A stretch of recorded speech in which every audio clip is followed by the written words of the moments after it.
I'm king of the castle, I'm king of the castle.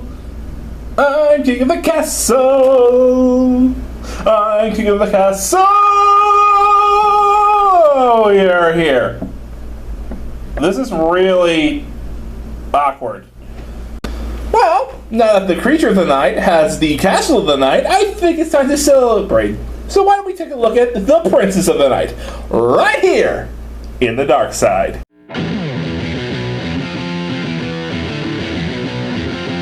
So, the one and only princess of the night, Princess Luna, one of the most popular characters in the fandom. Many in the fandom love Luna, and I myself am one of them. She is, in fact, my favorite pony. However, I think my reasons for liking her may differ from others. However, before we can talk about Luna, let's address her giant elephant in the room. The only really recurring villain of the show, Nightmare Moon. I'm not kidding about that either. Nightmare Moon has shown up the most out of every villain in the show. She's appeared in the first episode, had a modified cameo in Luna Eclipse, showed up in Princess Twilight, can be argued to be the Tantalus in Do Princess's Dream of Magic Sheep, and even then, she actually did show up in the opening, and finally showed up in the Cutie Remark in A Bad Future where she won. She really is the only villain in this show that reoccurs. So, I feel it's only fair that before we talk about Princess Luna, let's talk about her dark side. One character at a time! So anyways, Nightmare Moon. A lot of people criticize Princess Luna becoming Nightmare Moon simply because she wasn't getting enough attention. Some basically call Nightmare Moon the equivalent of throwing a glorified temper tantrum. To that, I would simply bring up the fact that the 7 sins are also known as the 7 deadly sins. I'm a bit of a pessimist. I believe that everyone in their life has, in one point or another, committed one of the 7 deadly sins. For those who say you haven't, congratulations! You just committed the sin of pride. Now, I'm not condemning anyone for doing that. It's not a bad thing. Everyone makes a mistake, and it's what makes us grow as individuals. Now, why do I even bring this up?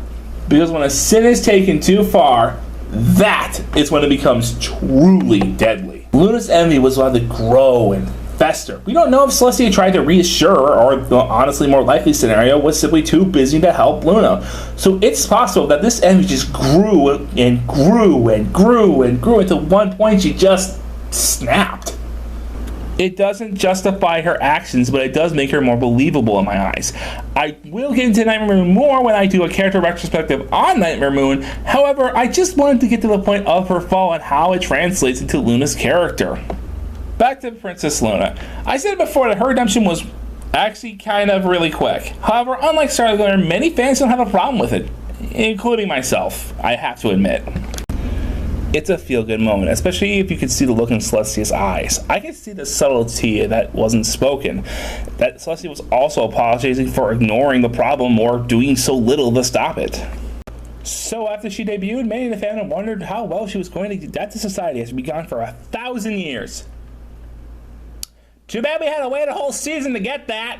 Now, I'm not going to go on and on about how ridiculous the decision is that Hasbro made about Luna being too dark or scary to show in a kids show. I feel it was a mistake. Mostly everyone thinks that it was a mistake. Probably even Hasbro themselves think it was a mistake given Luna's popularity. Though I gotta admit, her debut was very special when it did happen. Not only was it happen during the Halloween special, not only was her entrance one of the best entrances the show has ever done, but Luna herself was a riot.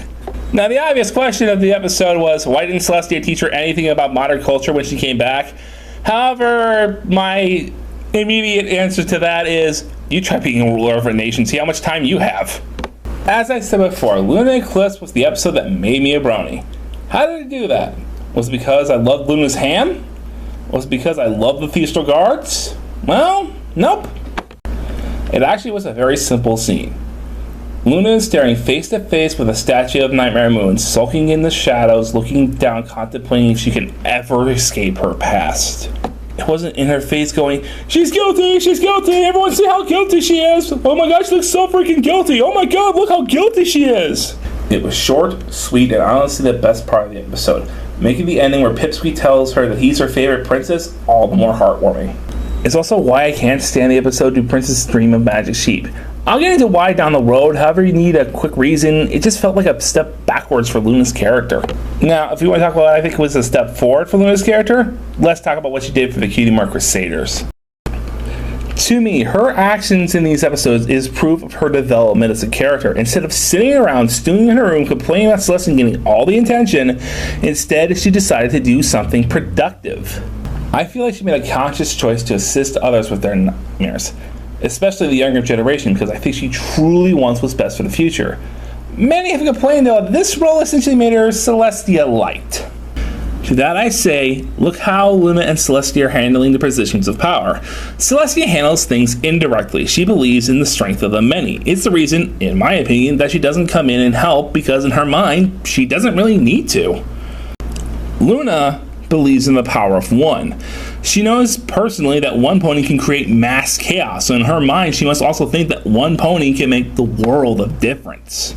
Now, both sides do have their pros and cons. However, I do think that both sides working together create more good than bad. However, even after all of this, that is not the reason why Luna is my favorite princess or my favorite pony in the show altogether. No, the main reason why I like her is very simple. She's an example of dark is not evil in this show. Too often in fiction, those who prefer the nightlife are often seen as strange, otherworldly, or monstrous beings. Not merely that is not without merit, considering that most acts of cruelty are done in the shadows of the night. Media, especially in children's television, often have the night owls of the world demonized. Luna really isn't. Her powers are altering dreams, raising the moon. Heck, she's not even afraid to blast something to smithereens if it's a threat to others. So, for better or worse, I'm a fan of yours, Princess. So much so that I am so sorry that I do not know how to animate your hair. However, for now, that's all I gotta say. Creature of the Night, out.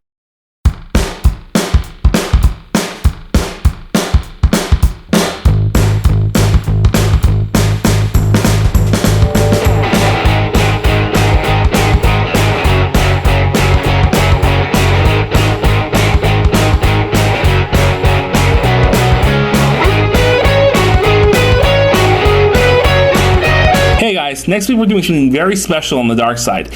It's something I can't say just yet, but I really hope you'll like it.